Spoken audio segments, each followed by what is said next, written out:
ನಮಸ್ಕಾರ, ಇದು ನಮ್ಮ ಸ್ವರ್ಣ ನ್ಯೂಸ್. ಮೊದಲಿಗೆ ಹೆಡ್ಲೈನ್ಸ್. ನಾಗಮಂಗಲದ ಬಿಜಿಎಸ್ ಪಬ್ಲಿಕ್ ಶಾಲೆ ಪುನರಾರಂಭ ಹಿನ್ನೆಲೆ ವಿದ್ಯಾರ್ಥಿಗಳಿಗೆ ಹೂವಿನ ಹಾರ ಹಾಕಿ ಸ್ವಾಗತಿಸಿದ ಶಾಲೆಯ ಪ್ರಾಂಶುಪಾಲರು, ಅಧ್ಯಾಪಕರು. ಶಾಲೆಯಿಂದ ಸನಾತನ ಸಂಸ್ಕೃತಿ ಪ್ರತಿಬಿಂಬ ಅನಾವರಣ. ಬರ ಪರಿಹಾರ ವಿತರಣೆಯಲ್ಲಿ ವಿಳಂಬ. ಕೊಪ್ಪದಲ್ಲಿ ರೈತರಿಂದ ಬೃಹತ್ ಪ್ರತಿಭಟನೆ. ರಾಜ್ಯ ಸರ್ಕಾರದ ವಿರುದ್ಧ ತೀವ್ರ ಆಕ್ರೋಶ. ಮುಂದುವರೆದ ಸೋಮವಾರದ ಕಾವೇರಿ ಹೋರಾಟ. ರೈತರಿಂದ ಕರಪತ್ರ ಹಂಚಿ ಜನಜಾಗೃತಿ. ಶೀಘ್ರವೇ ಬರ ಪರಿಹಾರ, ನಾಲೆಗಳಿಗೆ ನೀರು ಹರಿಸಲು ಆಗ್ರಹ. ದಕ್ಷಿಣ ಶಿಕ್ಷಕರ ಕ್ಷೇತ್ರದ ಚುನಾವಣೆ ಹಿನ್ನೆಲೆ ಇಸಿ ನಿಂಗರಾಜೇಗೌಡರಿಂದ ಉಮೇದುವಾರಿಕೆ ವಾಪಸ್.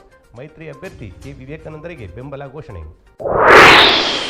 ಬಸವತತ್ವ ರಕ್ಷಣೆಯಲ್ಲಿ ಸಂವಿಧಾನ ವಿಚಾರ ಚಿಂತನೆ. ಸಾಧಕರಿಗೆ ಬಸವಶ್ರೀ ಪುರಸ್ಕಾರ. ಮಾಜಿ ಸಚಿವೆ ಬಿಟಿ ಲಲಿತಾ ನಾಯಕ್ ಚಾಲನೆ. ವರುಣನ ವರ್ಷಧಾರೆಯಿಂದ ಬೇಸಿಗೆಯ ಬೇಗನೆಗೆ ಭುವಿಯು ತಂಪಾಗುವ ಸಮಯದಲ್ಲಿ ನಾಗಮಂಗಲ ತಾಲೂಕಿನ ಬಿಜಿನಗರದ ಬಿಜಿಎಸ್ ಮಾಡೆಲ್ ಪಬ್ಲಿಕ್ ಸ್ಕೂಲ್ ಪುನರಾರಂಭಗೊಂಡಿದೆ. ಪ್ರಾಂಶುಪಾಲರು, ಅಧ್ಯಾಪಕರು, ಸಿಬ್ಬಂದಿಗಳಿಂದ ಭಾರತೀಯ ಸನಾತನ ಸಂಸ್ಕೃತಿಯನ್ನು ಬಿಂಬಿಸುವ ರೀತಿಯಲ್ಲಿ ಮೊದಲ 10 ವಿದ್ಯಾರ್ಥಿಗಳಿಗೆ ಹೂವಿನ ಹಾರ ಹಾಗೂ ಪ್ರತಿ ವಿದ್ಯಾರ್ಥಿಗೂ ತಿಲಕವಿಟ್ಟು ಅಕ್ಷತೆ ಹಾಕಿ ಆರತಿ ಬೆಳಗಿ ವಿಶೇಷ ಮಂಗಳವಾದ್ಯದೊಂದಿಗೆ ಸಾಂಪ್ರದಾಯಿಕ ಪೂರ್ಣಕುಂಭ ಸ್ವಾಗತವನ್ನು ನೀಡಲಾಗಿದೆ. ಬೇಸಿಗೆ ಕಾಲ ಮುಗಿದ ತರುವಾಯ ರಜೆಯ ಮಜೆಯನ್ನು ಕಳೆದು ಮಕ್ಕಳು ಶಾಲೆಗೆ ಬಂದಾಗ ಅವರಿಗೊಂದು ಅರ್ಥಪೂರ್ಣವಾದಂಥ ಒಂದು ಭಾವನಾತ್ಮಕವಾದಂಥ ಒಂದು ಸಂಬಂಧ ಮತ್ತು ಶಾಲೆ ಮತ್ತು ಅಧ್ಯಾಪಕರು ವಿದ್ಯಾರ್ಥಿಗಳ ನಡುವೆ ಒಂದು ಅರ್ಥಪೂರ್ಣವಾದಂಥ ಕೊಂಡಿಯ ಬೆಸುಗೆಯ ರೀತಿಯಲ್ಲಿ ಈ ಕಾರ್ಯಕ್ರಮ ಮೂಡಿ ಬಂದಿದೆ ಅನ್ನುವಂಥದ್ದು. ಒಂದು ರೀತಿ ಇಡೀ ಶಾಲೆಯನ್ನು ಶೃಂಗಾರ ಮಾಡಿ ಮಕ್ಕಳನ್ನು ಭರಪೂರವಾಗಿ ಮೆರವಣಿಗೆಯಲ್ಲಿ ಕರ್ತರೋ ರೀತಿಯಲ್ಲಿ ತಂದು ಅವರಿಗೆ ಹೂವಿನ ಗುಲಾಬಿಯನ್ನು ಕೊಡುವಂಥದ್ದು ಮೊದಲೆಲ್ಲ ಸರ್ಕಾರಿ ಶಾಲೆಗಳಲ್ಲಿ ನಡೀತಾ ಇತ್ತು. ಈಗ ಸರ್ಕಾರಿ ಶಾಲೆಯಲ್ಲಿ ಅದು ನಿಂತೋಗಿದೆ. ಯಾಕಂದರೆ ಈ ಸರಿ SSLC ಪರೀಕ್ಷೆಯ ಫಲಿತಾಂಶ ಮಕ್ಕಳೇ ಮರಿಕೊಂಡಿರೋದ್ರಿಂದ ಅವ್ರಿಗೂ ಕೂಡ ಅಸಡ್ಡೆ ಪಾಪ ಅಧಿಕಾರಿಗಳಿಗೂ. ಆದರೆ BGS ಎಲ್ಲದರಲ್ಲೂ ಕೂಡ ಅದೊಂದು ಸಂಸ್ಕೃತಿಯ ತಾಣ ಅಲ್ವಾ BGS ಮಠ ಅಂತ ಹೇಳಿದ್ರೆ. ಹಾಗಾಗಿ ಅವರು ಸನಾತನ ಸಂಸ್ಕೃತಿಯ ರೀತಿಯಲ್ಲಿ ಒಂದು ರೀತಿ ಅರ್ಥಪೂರ್ಣ ಅನಿಸುತ್ತೆ. ನೋಡಿದಾಗ ತುಂಬ ಅರ್ಥಪೂರ್ಣವಾಗಿ ಕಾರ್ಯಕ್ರಮವನ್ನು ಮಾಡಿದ್ದಾರೆ. ಹೇಗಿದೆ ಕಾರ್ಯಕ್ರಮ ನೋಡ್ಕೊಂಡು ಬನ್ನಿ. ವರುಣನ ವರ್ಷಧಾರೆಯಿಂದ ಬೇಸಿಗೆಯ ಬೇಗನೆಗೆ ಭುವಿಯು ತಂಪಾಗುವ ಸಮಯದಲ್ಲಿ ನಾಗಮಂಗಲ ತಾಲೂಕಿನ ಬಿಜಿ ನಗರದ ಬಿಜಿಎಸ್ ಮಾಡೆಲ್ ಪಬ್ಲಿಕ್ ಸ್ಕೂಲ್ ಇಂದು ಪುನರಾರಂಭಗೊಂಡಿದೆ. ಪ್ರಾಂಶುಪಾಲರು, ಅಧ್ಯಾಪಕರು, ಸಿಬ್ಬಂದಿಗಳಿಂದ ಭಾರತೀಯ ಸನಾತನ ಸಂಸ್ಕೃತಿಯನ್ನು ಬಿಂಬಿಸುವ ರೀತಿಯಲ್ಲಿ ಮೊದಲ 10 ವಿದ್ಯಾರ್ಥಿಗಳಿಗೆ ಹೂವಿನ ಹಾರ ಹಾಗೂ ಪ್ರತಿ ವಿದ್ಯಾರ್ಥಿಗೂ ತಿಲಕವಿಟ್ಟು ಅಕ್ಷತೆ ಹಾಕಿ ಆರತಿ ಬೆಳಗ್ಗೆ ವಿಶೇಷ ಮಂಗಳ ವಾದ್ಯದೊಂದಿಗೆ ಸಾಂಪ್ರದಾಯಿಕ ಪೂರ್ಣಕುಂಭ ಸ್ವಾಗತ ನೀಡಲಾಯಿತು. ಶಾಲಾ ಪ್ರಾಂಗಣವೇ ಮಧುವಣಗಿತ್ತಿಯಂತೆ ಸಿಂಗಾರಗೊಂಡು ಸಂಭ್ರಮಿಸಿತು. ರಜಾ ಮಜದ ಸ್ವಚ್ಛಂದ ಮನಸ್ಥಿತಿಯಲ್ಲಿದ್ದ ಮಕ್ಕಳು ಶಾಲೆಯ ಕಡೆ ಮುಖ ಮಾಡಲು ಬೇಸರವೇ ಸರಿ. ಆದರೆ ಶಿಕ್ಷಕರ ಉತ್ಸಾಹಪೂರ್ಣ ಸ್ವಾಗತ, ಮಕ್ಕಳು ಖುಷಿಯಿಂದಲೇ ಮೆರವಣಿಗೆಯಲ್ಲಿ ಆಗಮಿಸಿದರು.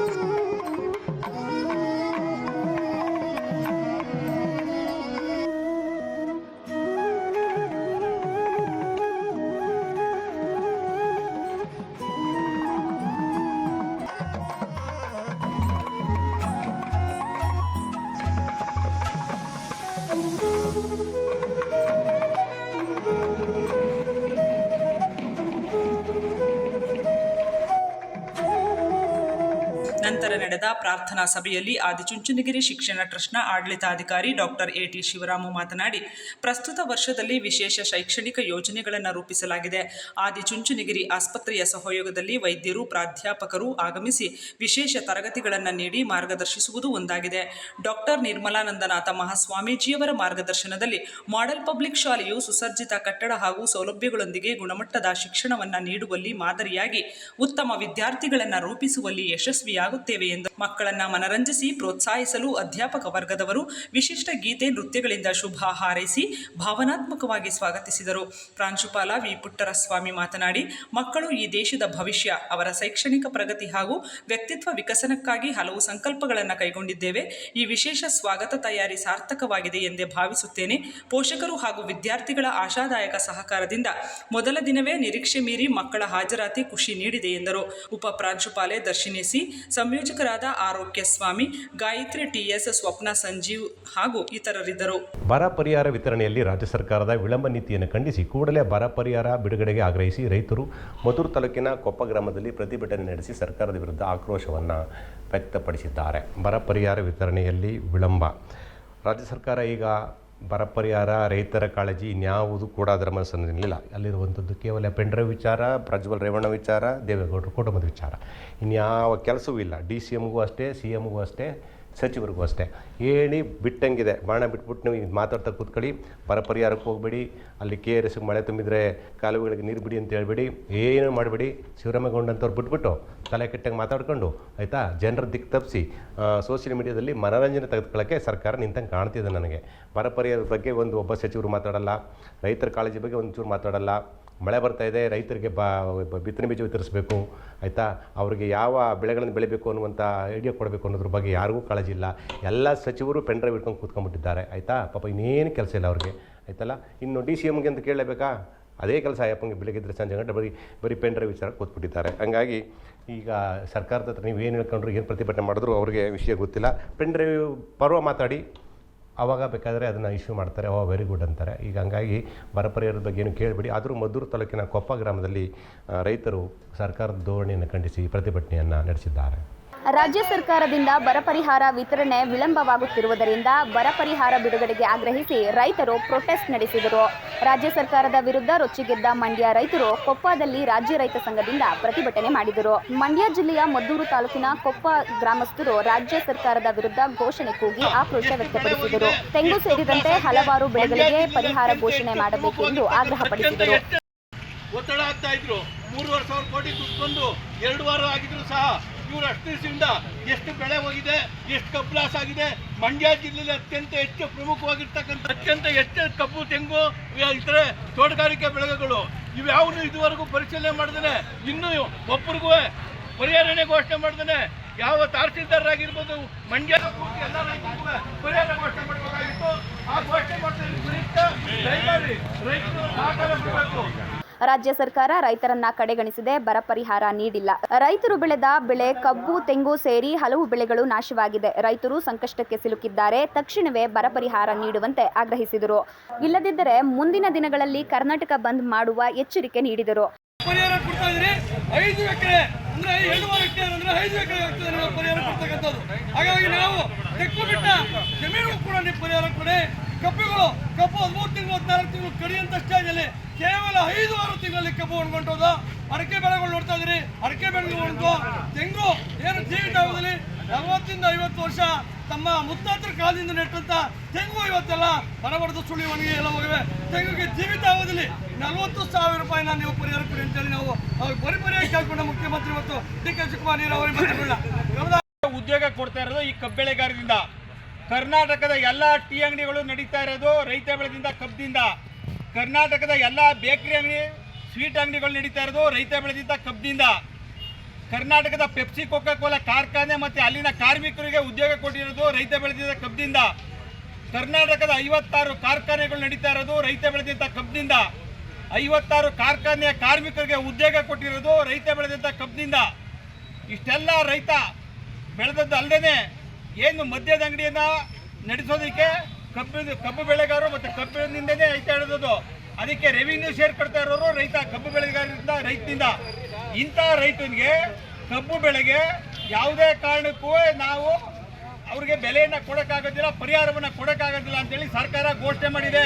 ಪ್ರತಿಭಟನೆಯಲ್ಲಿ ರೈತ ಮುಖಂಡರಾದ ನಂಜುಂಡಸ್ವಾಮಿ, ಮಹೇಂದ್ರ, ನಾಗರಾಜ್, ಸಿ ಪ್ರಕಾಶ್, ಉಮೇಶ್ ಸೇರಿದಂತೆ ಇತರರು ಹಾಜರಿದ್ದರು.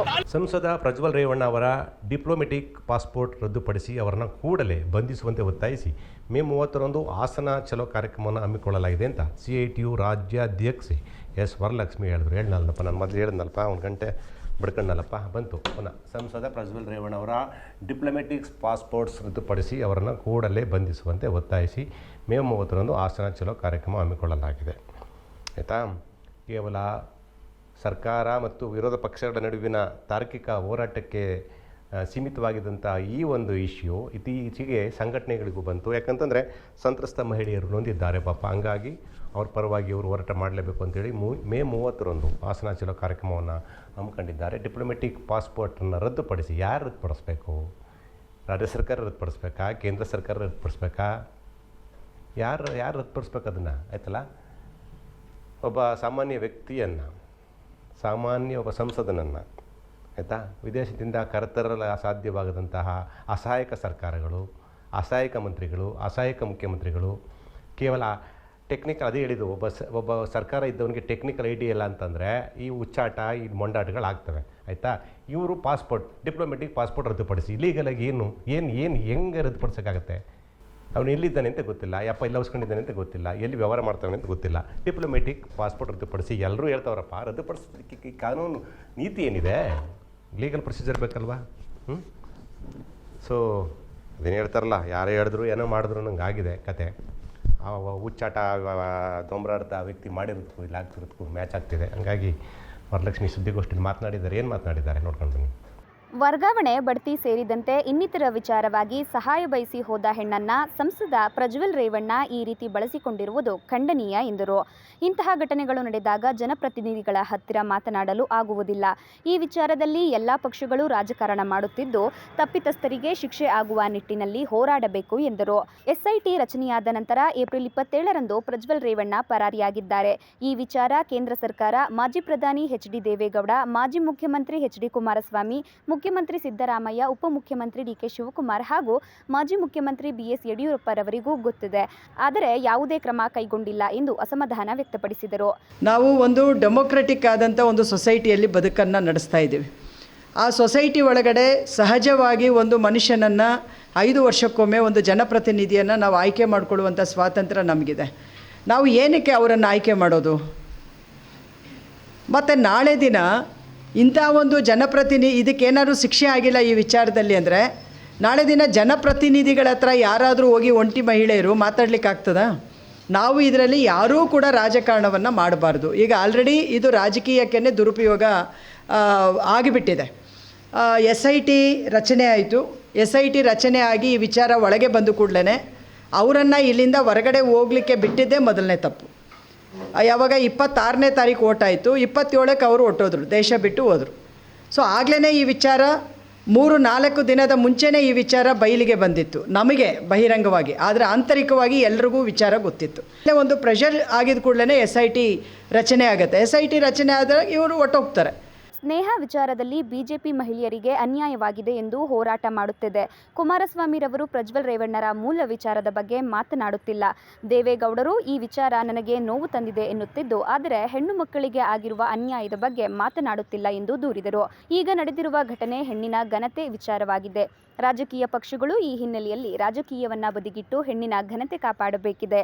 ಈ ನಿಟ್ಟಿನಲ್ಲಿ CITU ವತಿಯಿಂದ ಮೇ 30ರಂದು ಹಾಸನ ಸಂಸದ ಪ್ರಜ್ವಲ್ ರೇವಣ್ಣರವರ ಪಾಸ್ಪೋರ್ಟ್ ರದ್ದುಪಡಿಸಿ ಅವರನ್ನ ಕೂಡಲೇ ಬಂಧಿಸುವಂತೆ ಒತ್ತಾಯಿಸಿ ಹಾಸನ ಚಲೋ ನಡೆಸುತ್ತಿದ್ದು ಕಾರ್ಯಕರ್ತರು ಹೆಚ್ಚಿನ ಸಂಖ್ಯೆಯಲ್ಲಿ ಭಾಗವಹಿಸುವಂತೆ ಮನವಿ ಮಾಡಿದರು. ಇವತ್ತು ಹುಬ್ಳಿಯಲ್ಲಿ ನಡೆದಂಥ ನೇಹ ಅನ್ನುವಂಥ ಒಂದು ಹುಡುಗಿಯ ಕೊಲೆ ನಾವೆಲ್ಲರೂ ಕೂಡ ಖಂಡಿಸಿದ್ದೀವಿ. ಅದು ಬೇರೆ ಒಂದು ಧರ್ಮದ ಹುಡುಗ ಸಾಯಿಸಿದ ಅನ್ನುವಂಥ ಒಂದು ಕಾರಣ ಇಟ್ಕೊಂಡು ಭಾರತೀಯ ಜನತಾ ಪಾರ್ಟಿಯವರು, ಅವರ all India general secretary Nadda ಅವರು ಕೂಡ ಅಂಥ ಎಲೆಕ್ಷನ್ ಬ್ಯುಸಿ ಒಳಗಡೆ ಅವ್ರ ಮನೆಗೆ ವಿಸಿಟ್ ಮಾಡಿದ್ದಾರೆ. ಮತ್ತು ನಮ್ಮ ರಾಜ್ಯದ ಎಲ್ಲ BJP ನಾಯಕರು ಕೂಡ ಅಲ್ಲಿ ವಿಸಿಟ್ ಮಾಡಿದ್ದಾರೆ. ಅವರ ಸಂಘಟನೆಗಳು ಭಾರೀ ದೊಡ್ಡ ಪ್ರಮಾಣದಲ್ಲಿ ಪ್ರತಿಭಟನೆಗಳನ್ನು ನಡೆದಿದೆ. ಈಗ ಇಲ್ಲಿ ನೂರಾರು ಹೆಣ್ಣುಮಕ್ಕಳಿಗೆ ಈ ರೀತಿ ಅನ್ಯಾಯ ಆಗಿದೆ. ಈ ಅನ್ಯಾಯ ಆಗಿರುವಂಥ ಹೆಣ್ಣುಮಕ್ಕಳ ಪರವಾಗಿ ಇವತ್ತು BJPಯ ಸ್ಟೇಟ್ಮೆಂಟ್ ಏನು?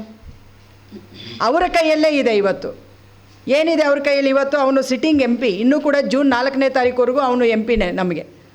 ಸೊ ಅವನ ಡಿಪ್ಲೊಮ್ಯಾಟಿಕ್ ಪಾಸ್ಪೋರ್ಟನ್ನು ಕ್ಯಾನ್ಸಲ್ ಮಾಡಿದರೆ ಇವತ್ತು ಅವರು ವಾಪಸ್ ಬರ್ತಾ ಇರಲಿಲ್ವ? ನಿಮಗೆಲ್ಲ ಗೊತ್ತಿದೆ, ವಿದೇಶಗಳಲ್ಲಿ ಆ ಪಾಸ್ಪೋರ್ಟನ್ನು ಒನ್ಸ್ ಕ್ಯಾನ್ಸಲ್ ಮಾಡಿದ್ರೆ ಕುಡಿಯೋಕ್ಕೆ ನೀರು ಕೂಡ ಕೊಡಲ್ಲ, ಎಲ್ಲೂ ಉಳ್ಕೊಳ್ಳೋಕ್ಕೆ ಸ್ಟೇ ಮಾಡೋಕ್ಕೆ ಒಂದು ರೂಮ್ ಕೊಡಲ್ಲ, ಒಂದು ವಸ್ತುವನ್ನು ಕೂಡ ಕೊಂಡ್ಕೊಳ್ಳೋಕ್ಕಾಗಲ್ಲ ಅವನು.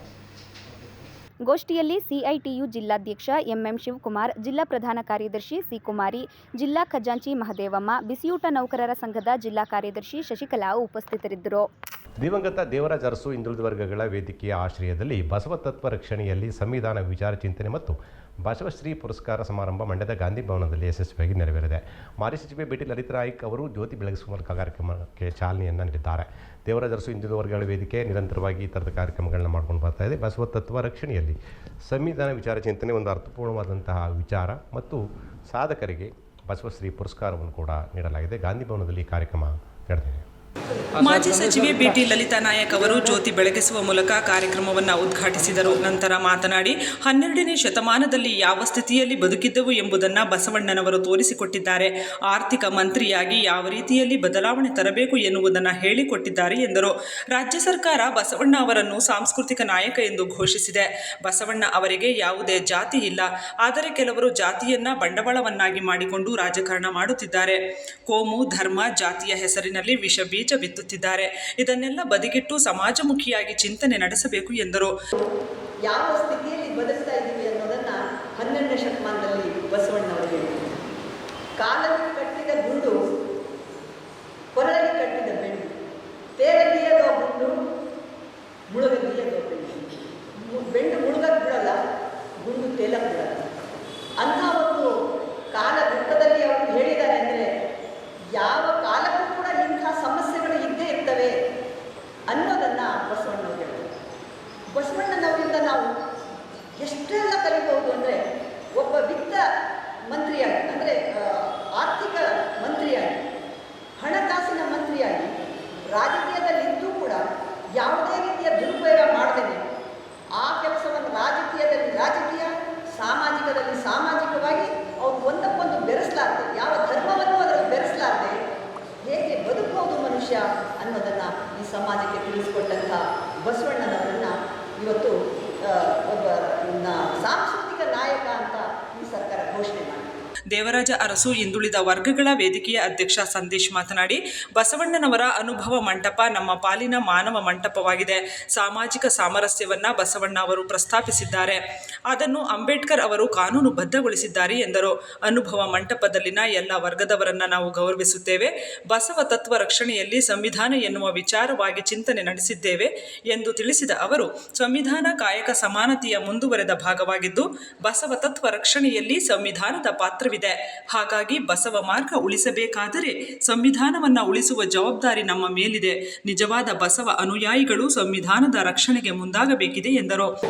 ಬಸವಣ್ಣನವರ ಅನುಭವ ಮಂಟಪ ಏನಿದೆ ಅದು ನಮ್ಮೆಲ್ಲರ ಪಾಲಿನ ಮಾನವ ಮಂಟಪ ಮತ್ತು ಸಮಾನತೆಯ ಮಂಟಪ ಅನ್ನೋದನ್ನು ನಾವೆಲ್ಲರೂ ಅರ್ಥೈಸ್ಕೋಬೇಕಾಗಿದೆ.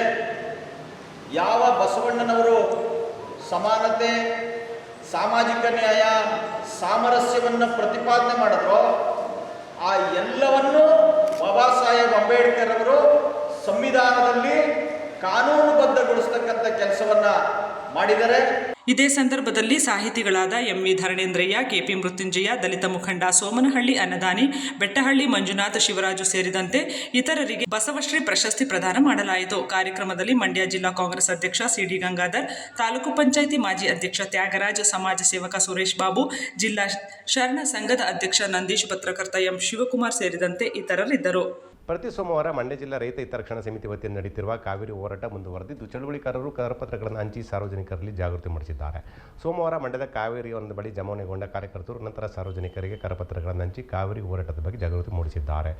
ಓಕೆ, ಮೊದಲೆಲ್ಲ ತಮಿಳುನಾಡಿಗೆ ಕಾವೇರಿ ನೀರು ಹರಿದೋಗ್ತಾ ಇದ್ದಂತ ಹೋರಾಟ ಮಾಡ್ತಾಯಿದ್ರು. ಈಗ ಬಹುಶಃ ಪರಿಹಾರ ಕೊಡಿ ಅಂತ ಪ್ರತಿಭಟನೆ ಮಾಡ್ತಿದ್ದಂಗೆ ಕಾಣ್ತದೆ. ಸೊ ಈ ಒಂದು ಹಂತಕ್ಕೆ ಈಗ KRS ನೀರು ತುಂಬುತ್ತಿರೋದ್ರಿಂದ ನೀರಿನ ವಿಚಾರಕ್ಕೆ ಚರ್ಚೆಗೆ ಬರುವುದಿಲ್ಲ. ಯಾಕಂದರೆ ಹಂತವಾಗಿ KRSನಲ್ಲಿ ನೀರು ಹೆಚ್ಚಾಗ್ತಾ ಇದೆ. ಮತ್ತು ರೈತರಿಗೆ ಬರ ಪರಿಹಾರ ನಾನು ಹೇಳಿದ್ನಲ್ಲ, ಪರಿಹಾರ ಗಿರಿಯರಲ್ಲಿ ನಹಿ.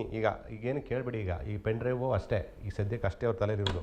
ಹಂಗಾಗಿ ನೀವು ಏನು ಮಾಡ್ಕೊಂಡ್ರು, ಏನು ಕೆಚ್ಕೊಂಡ್ರು ಅವ್ರ ತಲೆಗೆ ಹೋಗೋದಿಲ್ಲ, ಅದಾಗೋದಿಲ್ಲ. ಮುಖ್ಯವಾಗಿ ಬರ ಪರಿಹಾರ ಕೊಡೋದಕ್ಕೆ ಸರ್ಕಾರದ ಖಜಾನೆಯಲ್ಲಿ ದುಡ್ಡಿದೆಯಾ ಅನ್ನೋದು ಪ್ರಶ್ನೆ. ದುಡ್ಡೇ ಇಲ್ಲ ಖಜಾನೆಯಲ್ಲಿ, ಆಯಿತಾ. ಪಂಚ ಗ್ಯಾರಂಟಿ ಯೋಜನೆಯಲ್ಲಿ ಅಲ್ಲೇ ಮೂರು ಇದಕ್ಕೆ ಅಲ್ಲ ಔಟು, ಏನೇನು ದುಡ್ಡೇ ಬಂದಿಲ್ಲ ಅಂತ ಒಂದೊಂದು ನಿಂತೋಯ್ತಾವೆ, ಆಯ್ತಲ್ಲ. ಇನ್ನು ಬರ ಪರಿಹಾರ ಕೊಟ್ಟರು ಇವರು, ಆಯಿತಾ. ಸೊ ಇದು ಪೆನ್ ಡ್ರೈವ್ ಒಂದು ಇತ್ಯರ್ಥ ಆಗಬೇಕು, ಪ್ರಜ್ವಲ್ ಇಲ್ಲಿ ಬರಬೇಕು, ಅವ್ನು ಅರೆಸ್ಟ್ ಆಗಬೇಕು, ಆಮೇಲೆ ಇವ್ರು ಸಮಾಧಾನ ಆಗಿ ಏನಾದರೂ ಒಂದಷ್ಟು ಏನಾದರೂ ಮಾಡ್ಬೋದೇನಪ್ಪ ಸಭೆಗೆ. ನೋಡಿ CM ಏನಾದರೂ ಒಂದು ಸಭೆ ಕರೀತಾ ಇದ್ದಾರಾ? ರೈತರ ಬಗ್ಗೆ ಏನಾದರೂ ಸಭೆ ನಡೀತಾ ಇದೆಯಾ? ಸಚಿವ ಸಂಪುಟದಲ್ಲಿ ಸಭೆ ನಡೀತಾ ಇದೆಯಾ? ಏನೂ ಇಲ್ಲ, ಬರೀ ಪೆನ್ ಡ್ರೈವ್ ಅಷ್ಟೇ ಹಿಡ್ಕೊಂಡು ಕೂತ್ಬಿಟ್ಟವ್ರೆ, ಆಯಿತಾ.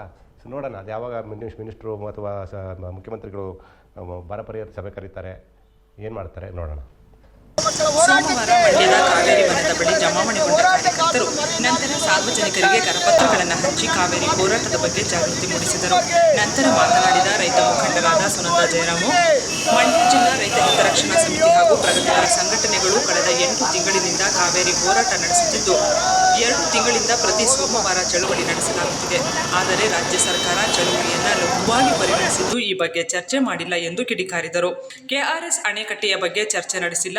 ವಿಧಾನಮಂಡಲದ ವಿಶೇಷ ಅಧಿವೇಶನವನ್ನು ಕರೆಯುವಂತೆ ಮನವಿ ಮಾಡಿದ್ದರೂ ಸರ್ಕಾರ ನಿರ್ಲಕ್ಷ್ಯ ಧೋರಣೆ ಅನುಸರಿಸುತ್ತಿದೆ, ರೈತರನ್ನ ವಂಚಿಸುತ್ತಿದೆ ಎಂದು ದೂರಿದರು.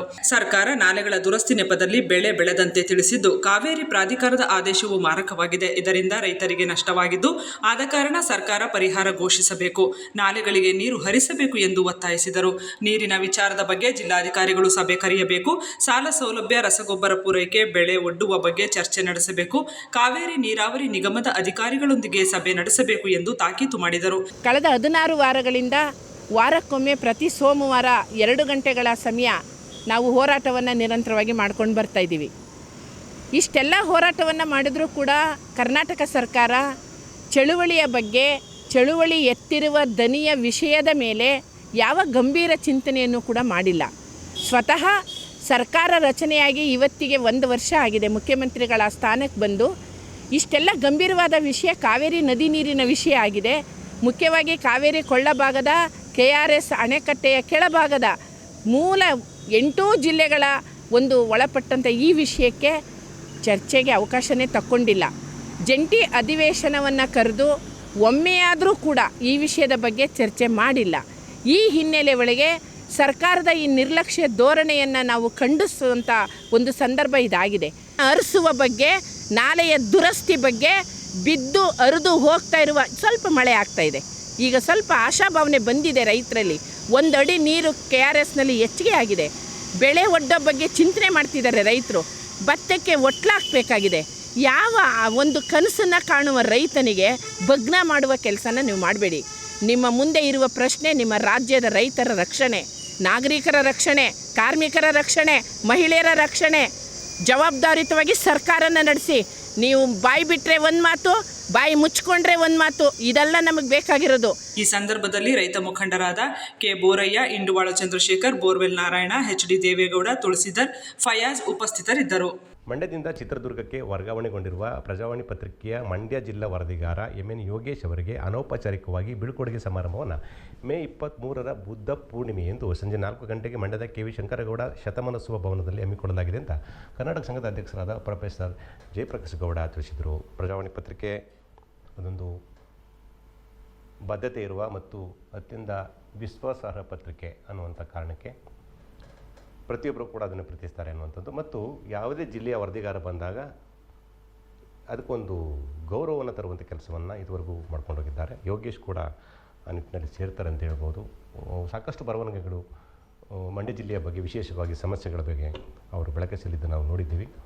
ಸೊ ಸಾಕಷ್ಟು ದೀರ್ಘ ಸಮಯದಲ್ಲಿ ಅವರಿದ್ದರು ಅಂತ ಕಾಣಿಸುತ್ತೆ. ಸೊ ಅವ್ರದ್ದು ಸರ್ಕಾರಿ ಕೆಲಸ ಇದ್ದಂಗೆ ಹೆಚ್ಚು 3-4 ವರ್ಷ ಆದಮೇಲೆ ಅದು ಸಹಜವಾಗಿ ವರ್ಗಾವಣೆ ಆಗುತ್ತೆ. ಸೊ ಇದ್ದಷ್ಟು ದಿನ ಅವರು ಒಂದು ಒಳ್ಳೆಯ ಕೆಲಸ ಮಾಡಿದ್ದಾರೆ ಅನ್ನೋ ಭಾವನೆಯಿಂದ ಜಯಪ್ರಕಾಶ್ ಗೌಡರು ಕರ್ನಾಟಕ ಸಂಘ ನಿರಂತರವಾಗಿ ಅವರು ಯಾವಾಗ ಗೊತ್ತು ಒಂದು ಒಳ್ಳೆಯ ಕೆಲಸ ಮಾಡಿದವ್ರಿಗೆ ನಿರಂತರವಾಗಿ ಸನ್ಮಾನ ಮಾಡ್ಕೊಂಡು ಹೋಗ್ತಿರ್ತಾರೆ. ಅದೇ 23ನೇ ತಾರೀಕು ಒಂದು ಅರ್ಥಪೂರ್ಣವಾದ ಕಾರ್ಯಕ್ರಮ 4 ಗಂಟೆಗೆ ಹಮ್ಮಿಕೊಂಡಿದ್ದಾರೆ. ಆತ್ಮೀಯರು, ವಿವಿಧ ಸಂಘ ಸಂಸ್ಥೆಗಳ ಪದಾಧಿಕಾರಿಗಳು, ಪತ್ರಕರ್ತರು ಹೆಚ್ಚಿನ ಸಂಖ್ಯೆಯಲ್ಲಿ ಬರಬೇಕು ಅಂತ ಜಯಪ್ರಕಾಶ್ ಗೌಡ ಮನವಿ ಮಾಡಿಕೊಂಡಿದ್ದಾರೆ. ಸ್ವರ್ಣ ವಾಹಿನಿಯೊಂದಿಗೆ ಮಾತನಾಡಿದ ಅವರು, ಪ್ರಜಾವಾಣಿಯ ವರದಿಗಾರ MN ಯೋಗೇಶ್ ಅವರು 7 ವರ್ಷಗಳಿಂದ ಮಂಡ್ಯದ ಪ್ರಜಾವಾಣಿ ಪತ್ರಿಕೆಯ ಪ್ರತಿನಿಧಿಯಾಗಿ ಕಾರ್ಯನಿರ್ವಹಿಸಿದ್ದಾರೆ. ಅತ್ಯಂತ ಸಂಭಾವಿತರಾದ ಇವರು ಮಂಡ್ಯದ ಅಭಿವೃದ್ಧಿಗೆ ಪೂರಕವಾಗಿ ಲೇಖನಗಳನ್ನು ಬರೆದಿದ್ದಾರೆ. ಜನಪ್ರತಿನಿಧಿಗಳ ಕಣ್ಣು ತೆರೆಸಿ ಅರಿವು ಮೂಡಿಸಿದ್ದಾರೆ ಎಂದರು. ಮಂಡ್ಯದ ಮಾರುಕಟ್ಟೆ, ಭ್ರೂಣ ಹತ್ಯೆ, ರೈತ ಸಭಾಂಗಣದ ಅವನತಿ, ನಗರಸಭೆಯ ಕಾರ್ಯವೈಖರಿ ಸೇರಿದಂತೆ ಅನೇಕ ಲೇಖನಗಳನ್ನು ಅವರು ಬರೆದಿದ್ದು ಎಲ್ಲರ ಗಮನ ಸೆಳೆದಿದ್ದಾರೆ ಎಂದರು. ಮಂಡ್ಯ ಜಿಲ್ಲೆಯ ಅಭಿವೃದ್ಧಿ ವಿಷಯದಲ್ಲಿ ಖಂಡಿತವಾಗಿಯೂ ತಮ್ಮ ಕೈಲಾದಷ್ಟು ಪ್ರಯತ್ನ ಮಾಡಿದ್ದಾರೆ ಅಂತ ನಾನು ಅಂದ್ಕೊಂಡಿದ್ದೇನೆ. ಏಕೆಂದರೆ ಕೇವಲ ವರದಿಗೆ ಮಾತ್ರ ಅವರು ಸೀಮಿತಗೊಳ್ಳದೆ ಮಂಡ್ಯದಲ್ಲಿ ಆಗಬಹುದಾಗಿರ್ತಕ್ಕಂಥ ಅಭಿವೃದ್ಧಿಯ ವಿಚಾರವಾಗಿ ಲೇಖನಗಳನ್ನು ಬರೆದು ಜನಸಾಮಾನ್ಯರನ್ನು ಕಣ್ತರಿಸ್ತಕ್ಕಂಥ ಕೆಲಸವನ್ನು ಮಾಡಿದ್ದಾರೆ, ಅಥವಾ ಜನಪ್ರತಿನಿಧಿಗಳ ಕಣ್ತರಿಸ್ತಕ್ಕಂಥ ಕೆಲಸ ಮಾಡಿದ್ದಾರೆ. ಜನಸಾಮಾನ್ಯರಿಗೆ ಅರಿವು ಮೂಡಿಸುವ ಕೆಲಸ ಇದು ಅನ್ನುವಂಥದ್ದು ನನ್ನ ಭಾವನೆ. ಏಕೆಂದರೆ ಬರೀ ಭಾಷಣಗಳನ್ನು ಮಾತ್ರ ರೆಕಾರ್ಡ್ ಮಾಡಿಕೊಂಡು ಅದನ್ನು ಮಾತ್ರ ಪ್ರಸಾರ ಮಾಡ್ತಕ್ಕಂಥದ್ದು ಮುಖ್ಯ ಅಲ್ಲ. ಏನೇನು ಸಮಸ್ಯೆಗಳಿದೆ, ಪ್ರಾಥಮಿಕವಾದಂಥ ಸೌಲಭ್ಯಗಳು ಎಲ್ಲೆಲ್ಲಿಲ್ಲ, ಅಥವಾ ಸಾಂಸ್ಕೃತಿಕವಾಗಿ ಬೇಕಾಗಿರ್ತಕ್ಕಂಥ ಸೌಲಭ್ಯಗಳು ಏನೆಲ್ಲ ಇಲ್ಲ ಅನ್ನುವಂಥ ವಿಚಾರವನ್ನು ಕುರಿತು ಅವರು ಅನೇಕ ಸಂದರ್ಭದಲ್ಲಿ ವರದಿಗಳನ್ನು ಮಾಡಿರ್ತಕ್ಕಂಥದ್ದನ್ನು ನಾನು ಗಮನಿಸಿದ್ದೇನೆ.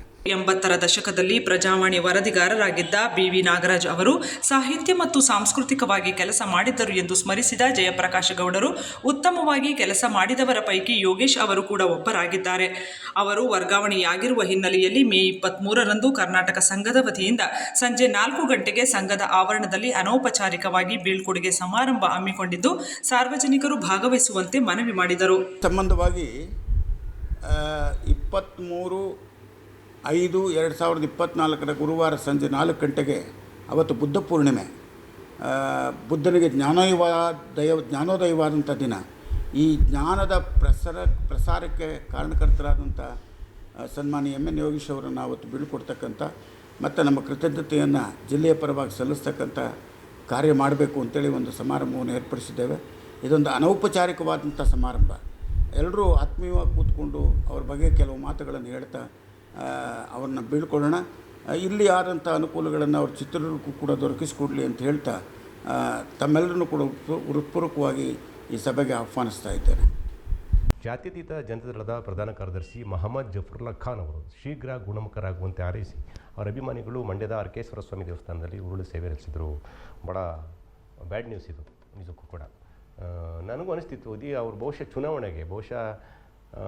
ಲೋಕಸಭಾ ಚುನಾವಣೆ ಸಂದರ್ಭಕ್ಕೆ ಜಫರುಲ್ಲಾ ಖಾನ್ ಬಂದುಬಿಡ್ತಿದ್ರು, ಬರ್ತಿದ್ರು, ದೊಡ್ಡ ಸದ್ದಾಗ್ತಿತ್ತು. ಬಟ್ ಮೊನ್ನೆ ನೋಡಿದಾಗ ನನಗೂ ಫೇಸ್ಬುಕ್ಕಲ್ಲಿ ಭಾಳ ಬೇಸರ ಆಯಿತು. ಅವ್ರಿಗೆ ಸ್ವಲ್ಪ ಮಧುಮೇಹ, ಸ್ವಲ್ಪ ರಕ್ತದೊತ್ತಡ ಇದೆಲ್ಲ ಇದಿದೆ ಅಂತೇಳಿ ಅವ್ರನ್ನ ಹೈಟೆಕ್ ಆಸ್ಪತ್ರೆ ಟ್ರೀಟ್ಮೆಂಟ್ ಕೊಡ್ತಿದ್ದಾರೆ, ಚೇತರಿಸ್ಕೊಳ್ತಿದ್ದಾರೆ ಅನ್ನುವಂಥ ಒಂದು ವಿಚಾರ ಕೂಡ ಇದೆ. ಯಾಕಂದರೆ ಜಫರುಲ್ಲಾ ಖಾನ್ ಕೂಡ ಜಿಲ್ಲೆ ಮಾತ್ರ ಉಳಿದ ರಾಜ್ಯಾದ್ಯಂತ ದೊಡ್ಡ ಅಭಿಮಾನಿ ಬಳಗವನ್ನು ಹೊಂದಿದ್ದಾರೆ. ಅವರು JD ರಾಷ್ಟ್ರೀಯ ಪ್ರಧಾನ ಕಾರ್ಯದರ್ಶಿ ಕೂಡ ಆಯ್ತಲ್ಲ. ಸೊ ಬಹುಶಃ ಅದು ಭಾಳ ಬೇಸರ ಸಂಗತಿ. ಅವ್ರಿಗೆ ಬೇಗ ಶೀಘ್ರ ಗುಣಮುಖರಾಗಲಿ ಅಂತೇಳಿ ಅವರ ಅಭಿಮಾನಿಗಳು ದೇವರಲ್ಲಿ ಹರಕೆಯನ್ನು ಕೂಡ ಕಟ್ಟಿಕೊಂಡಿದ್ದಾರೆ.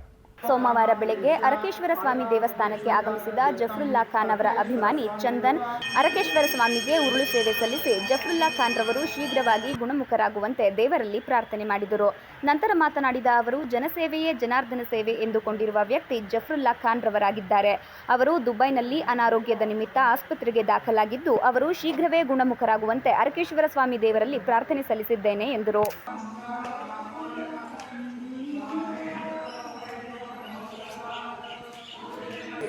ಆ ಸ್ವಾಮಿ ಅರಕೇಶ್ವರ ಒಳ್ಳೇದು ಮಾಡಲಿ ಅಂತ ಬೇಡ್ಕೊಳ್ತಾ, ಅವ್ರಿಗೆ ಆರೋಗ್ಯ ಸಮಸ್ಯೆಯಿಂದ ಬೇಗ ಗುಣಮುಖರಾಗಲಿ, ಅವ್ರು ಬೇಗ ಮಂಡ್ಯ ಜಿಲ್ಲೆಗೆ ಬಂದು ಜನಸೇವೆ ಜನಾರ್ದನ ಸೇವೆ ಅಂತ ಮಾಡೋ ಏಕೈಕ ವ್ಯಕ್ತಿ ಅಂದರೆ ಅದು ಜಫರುಲ್ಲಾ ಖಾನ್ ಅಂತ ಹೇಳೋಕ್ಕೆ ಭಾವಿಸ್ತೀನಿ. ಯಾವುದೇ ಧರ್ಮ ಮೀರಿ ಕೆಲಸ ಮಾಡುವ ಏಕೈಕ ವ್ಯಕ್ತಿಯವರು. ಅವ್ರಿಗೆ ಆರೋಗ್ಯ ಸಮಸ್ಯೆ ಇದೆ, ಅವ್ರು ಬೇಗ ಗುಣಮುಖರಾಗಿ ನಮ್ಮೊಂದಿಗೆ ಸಕ್ರಿಯ ರಾಜಕೀಯಕ್ಕೆ ಬಂದು ನಮ್ಮಂಥ ಯುವಕರುಗಳನ್ನ ಬೆಳೆಸೋ ಏಕೈಕ ವ್ಯಕ್ತಿ ಅಂತ ಹೇಳೋಕ್ಕೆ ಇಷ್ಟಪಡ್ತೀನಿ. KSRTC ಬಸ್ ಮತ್ತು ಕಾರಿನ ನಡುವೆ ಡಿಕ್ಕಿ ಸಂಭವಿಸಿ ಸ್ಥಳದಲ್ಲಿ ಓರ್ವ ಸಾವನ್ನಪ್ಪಿರುವ ಘಟನೆ ಮಳವಳ್ಳಿ ಮದ್ದೂರು ರಸ್ತೆಯ ಬೋರಪುರ ಗೇಟ್ ಬಳಿ ಜರುಗಿದೆ. ಕಾರು ಚಾಲಕ ಮಳವಳ್ಳಿ ಪಟ್ಟಣದ ಅಕ್ಷಯ್ ಮೃತಪಟ್ಟ ಯುವಕನಾಗಿದ್ದು, ತೀವ್ರವಾಗಿ ಗಾಯಗೊಂಡಿರುವ ಮನು ಮಾದೇಗೌಡ ಹಾಗೂ ಬಸವರಾಜ್ ಅವರನ್ನು ಚಿಕಿತ್ಸೆಗಾಗಿ ಮದ್ದೂರು ತಾಲೂಕು ಆಸ್ಪತ್ರೆಗೆ ದಾಖಲು ಮಾಡಲಾಗಿದೆ.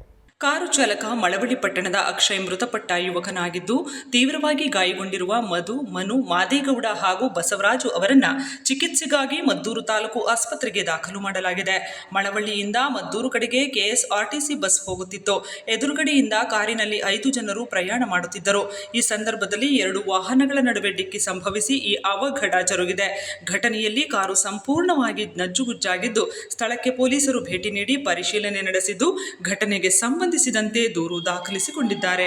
ಸಮರ ಸೇವಕ RTO ಸಂಘದ ರಾಜ್ಯಾಧ್ಯಕ್ಷರಾದ ಮಲ್ಲಿಕಾರ್ಜುನ್ ಹುಟ್ಟುಹಬ್ಬದ ಅಂಗವಾಗಿ RTO ಮಲ್ಲಿಕಾರ್ಜುನ್ ಅಭಿಮಾನಿಗಳ ಬಳಗದ ವತಿಯಿಂದ ಕೇರ್ಪೇಟೆ ಪಟ್ಟಣದಲ್ಲಿರುವ ದುಂಡುಶೆಟ್ಟಿ ಲಕ್ಷ್ಮಮ್ಮ ಸ್ಮಾರಕ ಸಾರ್ವಜನಿಕ ಆಸ್ಪತ್ರೆಯ ಒಳ ರೋಗಿಗಳಿಗೆ ಹಣ್ಣು ಹಂಪಲು ವಿತರಣೆ ಮಾಡಲಾಯಿತು. RTO ಸಂಘದ ರಾಜ್ಯಾಧ್ಯಕ್ಷರು ಮಲ್ಲಿಕಾರ್ಜುನ್ ಅಂತಂದರೆ ಕೇರ್ಪೇಟೆಗೆ ಮಾತ್ರ ಅಲ್ಲ, ಅವರು ಇಡೀ ರಾಜ್ಯಕ್ಕೆ ಈಗ ಫೇಮಸ್ ಆಗಿದ್ದಾರೆ. ಯಾಕಂತಂದರೆ ಸಮಾಜಮುಖಿಯಾದಂಥ ಒಂದಷ್ಟು ಕೆಲಸಗಳನ್ನ ಮಾಡ್ತಾ ಎಲ್ಲೂ ಕೂಡ ಸುದ್ದಿಯಾಗದೆ ನಿರಂತರವಾಗಿ ಒಂದಷ್ಟು ಕೆಲಸಗಳನ್ನ ಮಾಡ್ತಿರೋದ್ರಿಂದ ಅಲ್ಲಿ ಅವರ ಹೆಸರಿನಲ್ಲೇ ಒಂದು ಅಭಿಮಾನಿ ಸಂಘವನ್ನು ಅಭಿಮಾನಿಗಳು ಉಟ್ಕೊಂಡಿದ್ದಾರೆ. ಬಹುಶಃ ಮಹೇಶ್ ಅಂತ ಅವರ ಅಧ್ಯಕ್ಷರು, ಅದರ ಜಿಲ್ಲಾಧ್ಯಕ್ಷರು ಅನಿಸುತ್ತೆ.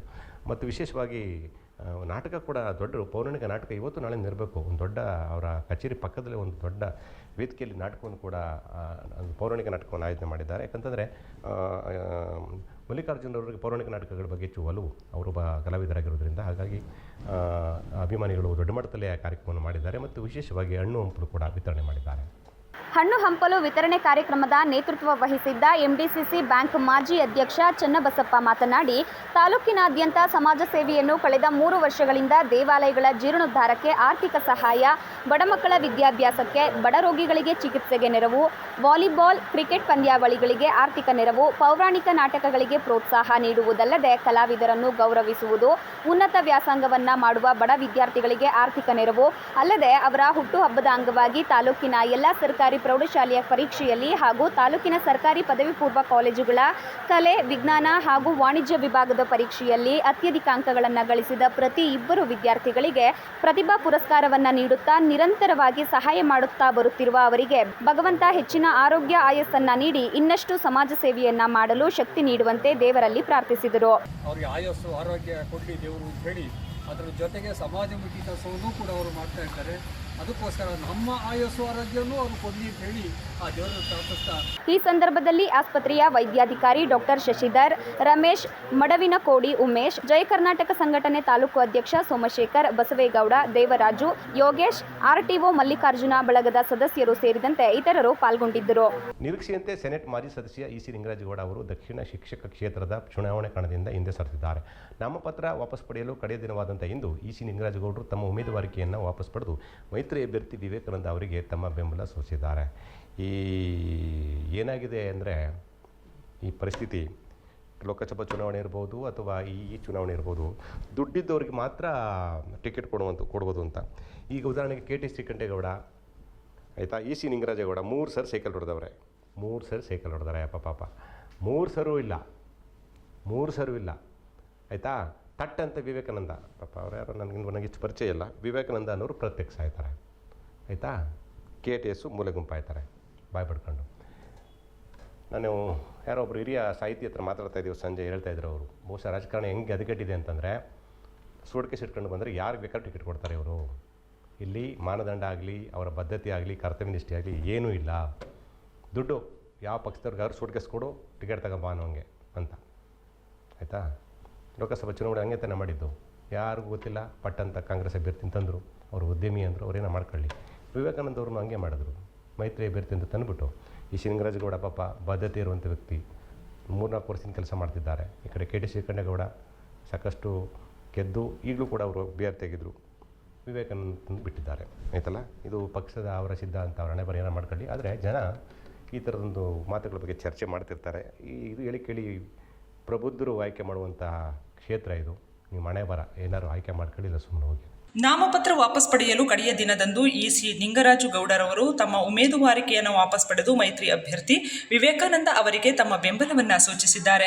ಚುನಾವಣೆ ಘೋಷಣೆಯಾಗುತ್ತಿದ್ದಂತೆ ಬಿಜೆಪಿಯ ವರಿಷ್ಠರು ಇ.ಸಿ. ನಿಂಗರಾಜಗೌಡರಿಗೆ ಟಿಕೆಟ್ ಘೋಷಣೆ ಮಾಡಿದ್ದು, ಲಿಂಗರಾಜೇಗೌಡರು ಮೇ 15ರಂದು ದಕ್ಷಿಣ ಶಿಕ್ಷಕರ ಕ್ಷೇತ್ರಕ್ಕೆ ನಾಮಪತ್ರವನ್ನು ಸಹ ಸಲ್ಲಿಸಿ ಪ್ರಚಾರದಲ್ಲಿ ನಿರತರಾಗಿದ್ದರು. ನಂತರ ಬದಲಾದ ರಾಜಕೀಯ ಸನ್ನಿವೇಶದಲ್ಲಿ ಜೆಡಿಎಸ್ಗೆ ಸೀಟು ಬಿಟ್ಟುಕೊಡಲು ಬಿಜೆಪಿ ಮುಂದಾಗಿದ್ದು, ಹಾಗಾಗಿ ಜೆಡಿಎಸ್ ಪಕ್ಷದಿಂದ ಕೆ. ವಿವೇಕಾನಂದ ಅವರು ಸ್ಪರ್ಧಾ ಕಣಕ್ಕೆ ಇಳಿದಿದ್ದಾರೆ. ನಂತರ ಬಿಜೆಪಿ ರಾಜ್ಯಾಧ್ಯಕ್ಷ ವಿಜಯೇಂದ್ರ ಹಾಗೂ ವಿರೋಧ ಪಕ್ಷದ ನಾಯಕ ಆರ್. ಅಶೋಕ್ ಅವರು ಲಿಂಗರಾಜೇಗೌಡರ ಮನವೊಲಿಸುವಲ್ಲಿ ಯಶಸ್ವಿಯಾಗಿದ್ದು, ಈ ಹಿನ್ನೆಲೆಯಲ್ಲಿ ಲಿಂಗರಾಜೇಗೌಡರು ತಮ್ಮ ನಾಮಪತ್ರವನ್ನು ವಾಪಸ್ ಪಡೆದಿದ್ದಾರೆ. ಮಂಡ್ಯ ರಾಯಲ್ ಚೆಸ್ ಅಕಾಡೆಮಿಯ 6 ವಿದ್ಯಾರ್ಥಿಗಳು ರಾಜ್ಯ ಮಟ್ಟದ ಚೆಸ್ ಪಂದ್ಯಾವಳಿಗೆ ಆಯ್ಕೆಯಾಗಿದ್ದಾರೆ ಅಂತ ಅಕಾಡೆಮಿಯ ತರಬೇತುದಾರ MS ಚೇತನ್ ಸುದ್ದಿಗೋಷ್ಠಿಯಲ್ಲಿ ತಿಳಿಸಿದ್ದಾರೆ. ಸುದ್ದಿಗೋಷ್ಠಿಯಲ್ಲಿ ಮಾತನಾಡಿದ ಅವರು, ಏಪ್ರಿಲ್ 14ರಂದು ಮಂಡ್ಯದ ಗಾಂಧಿ ಭವನದಲ್ಲಿ ನಡೆದ ಜಿಲ್ಲಾ ಮಟ್ಟದ ಚಾಂಪಿಯನ್ಶಿಪ್ನಲ್ಲಿ ಭಾಗವಹಿಸಿ ಪ್ರಥಮ ಮತ್ತು ದ್ವಿತೀಯ ಸ್ಥಾನ ಗಳಿಸಿ ಈ 6 ಮಂದಿ ವಿದ್ಯಾರ್ಥಿಗಳು ರಾಜ್ಯ ಮಟ್ಟಕ್ಕೆ ಆಯ್ಕೆಯಾಗಿದ್ದು, ಉಳಿದವರು ಕೂಡ ಬಹುಮಾನ ಗಳಿಸಿದ್ದಾರೆ ಎಂದರು. 19 ವರ್ಷದೊಳಗಿನ ಬಾಲಕರ ವಿಭಾಗದಲ್ಲಿ ಆಶಿತ್ ರಂಜನ್ ಗೌಡ, 17 ವರ್ಷದೊಳಗಿನ ಬಾಲಕರ ವಿಭಾಗದಲ್ಲಿ ಎಸ್ ಸುಮುಖ್, 13 ವರ್ಷದೊಳಗಿನ ವಿಭಾಗದಲ್ಲಿ MH ಯದ್ವಿತಿ, 11 ವರ್ಷದೊಳಗಿನ ಬಾಲಕರ ವಿಭಾಗದಲ್ಲಿ ಸಿ ಚಿರಾಗ್, 9 ವರ್ಷದೊಳಗಿನ ಬಾಲಕಿಯರ ವಿಭಾಗದಲ್ಲಿ ನಿಹಾರಿಕಾ, 7ನೇ ವರ್ಷದೊಳಗಿನ ಬಾಲಕರ ವಿಭಾಗದಲ್ಲಿ ಹೇಮಂತ್ ಆಯ್ಕೆಯಾಗಿದ್ದು, ಇತರ ವಿದ್ಯಾರ್ಥಿಗಳು ಸಹ ಬಹುಮಾನಗಳನ್ನು ಗಳಿಸಿದ್ದಾರೆ ಎಂದರು.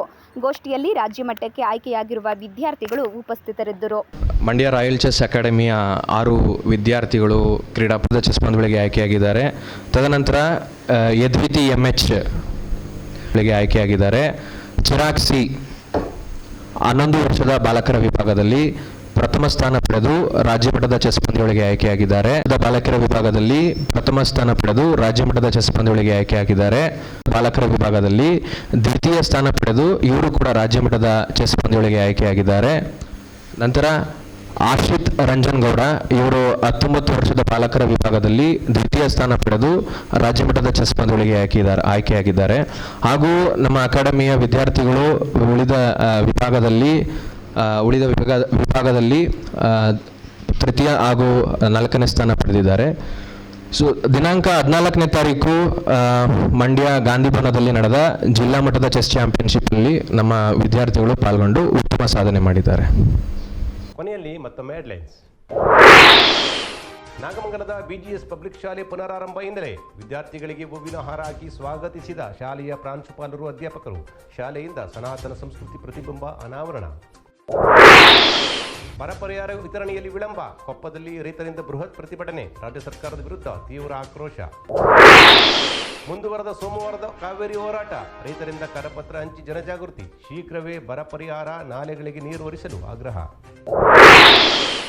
ದಕ್ಷಿಣ ಶಿಕ್ಷಕರ ಕ್ಷೇತ್ರದ ಚುನಾವಣೆ ಹಿನ್ನೆಲೆ EC ನಿಂಗರಾಜೇಗೌಡರಿಂದ ಉಮೇದುವಾರಿಕೆ ವಾಪಸ್. ಮೈತ್ರಿ ಅಭ್ಯರ್ಥಿ K ವಿವೇಕಾನಂದರಿಗೆ ಬೆಂಬಲ ಘೋಷಣೆ. ಬಸವತತ್ವ ರಕ್ಷಣೆಯಲ್ಲಿ ಸಂವಿಧಾನ ವಿಚಾರ ಚಿಂತನೆ, ಸಾಧಕರಿಗೆ ಬಸವಶ್ರೀ ಪುರಸ್ಕಾರ. ಮಾಜಿ ಸಚಿವೆ BT ಲಲಿತಾ ನಾಯಕ್ ಚಾಲನೆ. ಇದಿಷ್ಟು ಇವತ್ತಿನ ಪ್ರಮುಖ ಸುದ್ದಿಗಳು. ಇದು ನಮ್ಮ ಸುವರ್ಣ ಟಿವಿ ಬಾಂಧವ್ಯಗಳ ಬೆಸುಗೆ. ನಮಸ್ಕಾರ.